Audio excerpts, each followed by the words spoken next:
स्वागत है। आप देख रहे हैं कुरुक्षेत्र 2024 और आज की जो सबसे बड़ी खबर बन रही है इस वक्त वो ये कि 18 से 22 सितंबर के बीच संसद का सत्र बुलाया गया है। ये स्पेशल सत्र होगा, नई पार्लियामेंट बिल्डिंग में ये सत्र होगा। अब ये 5 दिन के लिए ये विशेष सत्र क्यों और इसके पीछे इतनी गोपनीयता क्यों? टॉप लेवल तक भी इसकी जानकारी नहीं थी। अचानक आज ये खबर आई कि 5 दिन का ये स्पेशल सत्र है। विपक्ष भी पूछ रहा है कि उस वक्त त्योहार चल रहे होंगे, उस वक्त पार्लियामेंट क्यों बुलाई जा रही है? क्या ऐसा विशेष काम होने जा रहा है पार्लियामेंट में? इसको लेकर तमाम तरीके की कयासबाजी चल रही है। क्या मोदी सरकार कोई ऐसा फैसला लेने जा रही है जिसका बहुत बड़ा प्रभाव देश पर पड़ेगा? 2024 के चुनाव पर उसका बहुत ज्यादा असर पड़ेगा। जिन विषयों पर बातें हो रही हैं हम उनके बारे में आज चर्चा कर रहे हैं। जैसे क्या वन नेशन वन इलेक्शन, एक देश एक चुनाव जैसा कोई फैसला, उसके लिए कानून बनाना पड़ेगा? क्या वो काम इस पार्लियामेंट के विशेष सत्र में हो सकता है? क्या यूसीसी यूनिफॉर्म सिविल कोड, क्या वो बिल जो है उस पर सरकार आगे बढ़ सकती है? जनसंख्या नियंत्रण एक और मुद्दा है।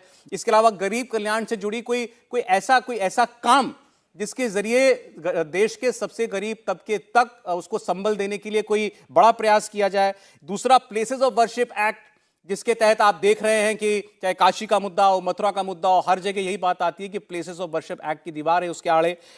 ऐसे तमाम बातें हैं। महिला आरक्षण की भी चर्चा की जा रही है जो पहले एक बार पार्लियामेंट में लाने की कोशिश हो चुकी है। देवेंद्र, इसमें से रूल आउट अगर आपको करना हो कि भाई नहीं ये काम तो इस वक्त सरकार नहीं छेड़ेगी, तो वो क्या हो सकते हैं?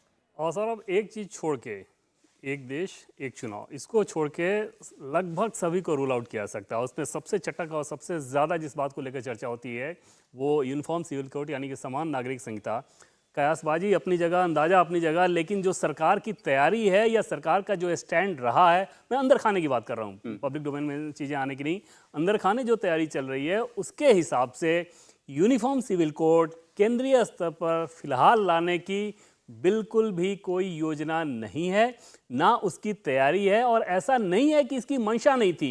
एक बाकायदा बैठक, पहली बैठक जो बुलाई गई थी उसमें तकरीबन 3 घंटे की बैठक हुई थी और उन बैठकों के बाद 2-3 और बैठकों का सिलसिला चला और उसके बाद ये तय कर लिया गया था कि पहले इसे राज्यों के स्तर पर ही और देखे जाने की ज़रूरत है और इसमें उत्तराखंड में अभी लागू होगा और उत्तराखंड में लागू होने के बाद ही आगे केंद्रीय स्तर पर देखा जाएगा। हमें यह भी बताया गया टॉप सोर्सेज के मार्फत कि एक बार जब उत्तराखंड का कानून बन जाएगा तो उसे एक मॉडल कानून की तरह बनाया जा रहा है जो कि राष्ट्रीय स्तर पर होना चाहिए वैसा ही, और उसमें देखा जाएगा कि क्या क्या खामियां आ रही हैं, क्या उसे कोर्ट में चैलेंज किया जा रहा है, कोर्ट में चैलेंज करने के बाद कोर्ट का डिसीजन क्या होता है। तो इन सारी चीज़ों के परखने के बाद ही राष्ट्रीय स्तर पर कुछ सोचा जाना है। राष्ट्रीय स्तर पर यूनिफॉर्म सिविल कोड के लेकर बिल्कुल भी ना कोई जल्दबाजी है, ना कोई तैयारी है। इस सत्र में उसको दूर दूर तक आपको उसकी कोई गुंजाइश नजर नहीं सरकार के बहुत सारे लेवल से मैंने इसे टटोल लिया था और आपको याद होगा कि जब मानसून सत्र शुरू होना था उसके पहले भी ये कयासबाजी बहुत ज़्यादा चल रही थी कि मानसून सत्र में सरकार यूसीसी बिल लेकर आई थी। तभी इंडिया टीवी ने रिपोर्ट किया था कि मानसून सत्र में भी बिल्कुल नहीं आना है। उन्हीं सारी जगहों से फिर से मैंने टटोला था और उनका कहना था कि अभी इस बाबत कोई नई चीज सामने नहीं आई है, कम से कम तैयारी का स्तर पर तो बिल्कुल नहीं दिख रही। इंडिया टीवी हर वक्त हर जगह डाउनलोड करने के लिए सर्च करें India TV news Google play store या ऐप स्टोर पर।